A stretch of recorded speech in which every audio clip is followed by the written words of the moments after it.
You are never gonna be good at golf, and that's okay. Now, you may get better at golf, but you'll never be good. Let me explain. Isn't that a pretty tree? Isn't fall golf just the best golf?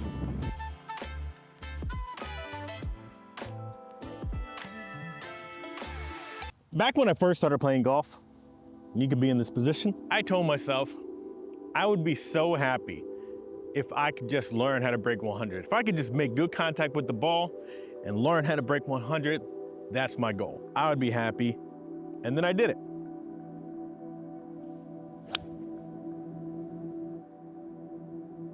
Go back. And it felt good. It felt great to break 100, and then you don't do it for a little bit, and you realize this doesn't feel good anymore. I want to break 100 consistently, and then you do it. And then you start thinking, okay, well now I need to break 90. I want to break 90. If I break 90, I'm gonna feel great. I'm going to be so good at golf, better than most people. My friends aren't breaking 90. I'm gonna break 90. I'm gonna feel good. And then I broke 90, and it felt good. It felt great. None of my friends are breaking 90. People are shooting in the 90s. They haven't really breaking 90. I broke 90. I bought myself a new set of golf clubs. I felt great. And then it didn't happen again for a little bit. Had to figure out, why can't I break 90 anymore? It feels really bad to shoot 100, like terrible. And then guess what? You learn how to break 90. And you realize all the mistakes that you were making and what not to do anymore, and you start breaking 90.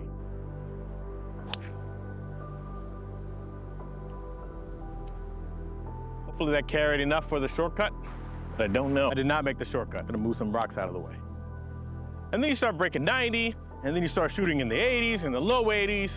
You know, you shoot a 36 on 9 holes, and then you start thinking, I gotta break 80. Then you start shooting 90, and you're having a really bad round, and you shoot 90, you shoot a 92, and you're like, and that is why you're never going to be good at golf.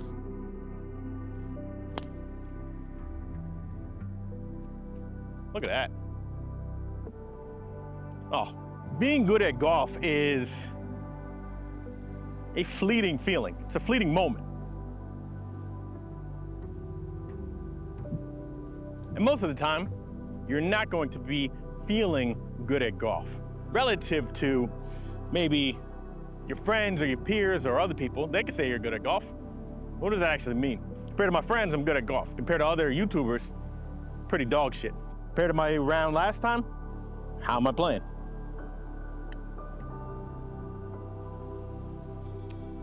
I mean, even the USGA, where you get your handicap, knows that 60% of the time, you're going to be bad at golf. And that's why your handicap only counts for, what, 8 scores out of 20?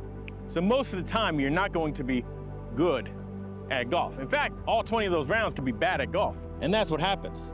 So feeling good at golf is a very subjective experience that is very fleeting, and hopefully we can get a few times per year. You know, you start learning how to you only make double bogeys and triple bogeys on the scorecard, and then you have a few holes where you're bogey golf, and it feels really good. That's not coming back, is it? Is it? Oh, it is. And then you move from making double bogeys to having rounds with mostly bogeys, and the double bogeys feel bad, and then you have rounds where you're making more pars than bogeys, and that feels good. And then you start making bogeys and they feel really bad. And then you start learning how to make birdies. And then pars, you start recognizing, oh, I'm leaving these opportunities on the table for birdies. I mean, Bryson spoke about where he shot at what, a 58? He shot at 58 and he was thinking, oh, I left this birdie opportunity on the table, right? He's thinking about making a 57 instead of the achievement that he just made. And that's one of the most infuriating but thrill-seeking parts of golf, where it is just that chase of, I want to be good at golf, but we never are. That was terrible. A little bit of chunk, but it's, you know what? Chunked it into the fairway. If you go out and shoot a 96, and then the next time you go play golf at that same golf course and you shoot a 101, I mean, that's a few missed putts. But you're thinking, I'm playing so much worse than the 96. but it's not really that much difference. It's just very subjective.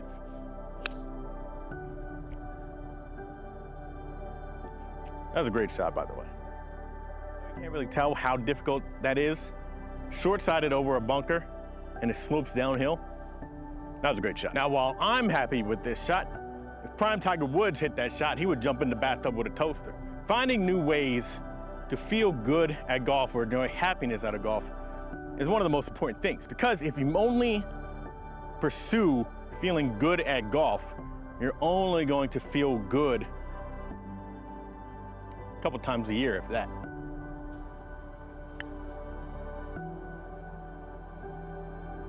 That was a terrible putt. I have a friend who plays golf a few times a year. He never practices, but every time he goes out, he's angry over hitting bad shots. But why? He hasn't accepted that this is my good at golf.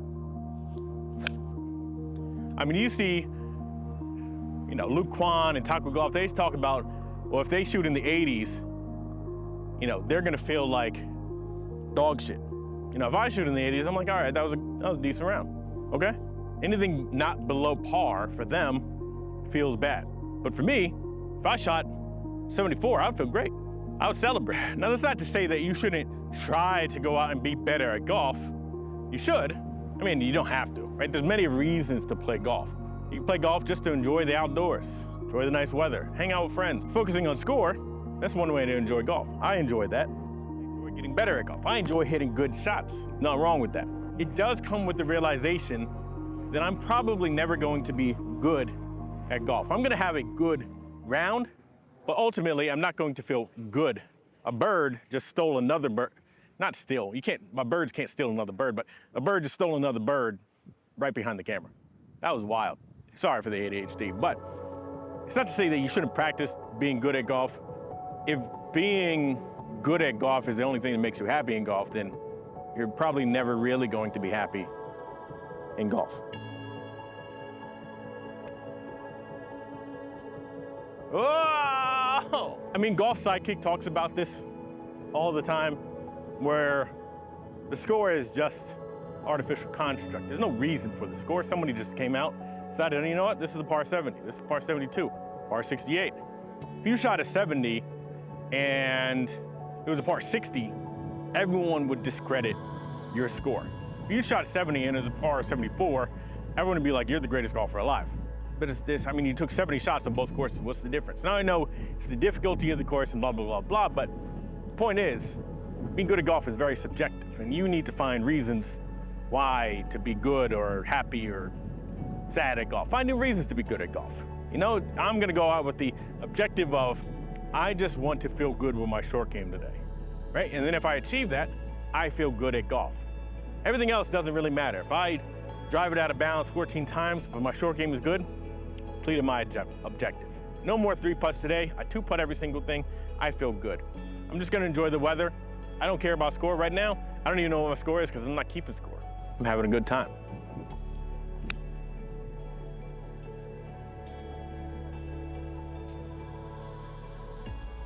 I've been working on these little nippy chips.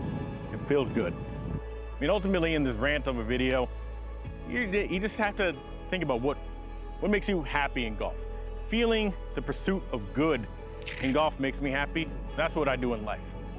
I can't get bored. I always need to be doing something new with new goals. But that doesn't have to be you. That doesn't have to be everybody. And I think there's a lot of pressure, at least in online golf, of like, hit the ball better, hit the ball further, do better, score better, blah, blah, blah, blah, blah. And, there's not a lot of talk about there's not a lot of talk of just enjoying the round of golf with different objectives or just vibing out and having fun. It's not always score-based. I don't know, rant over.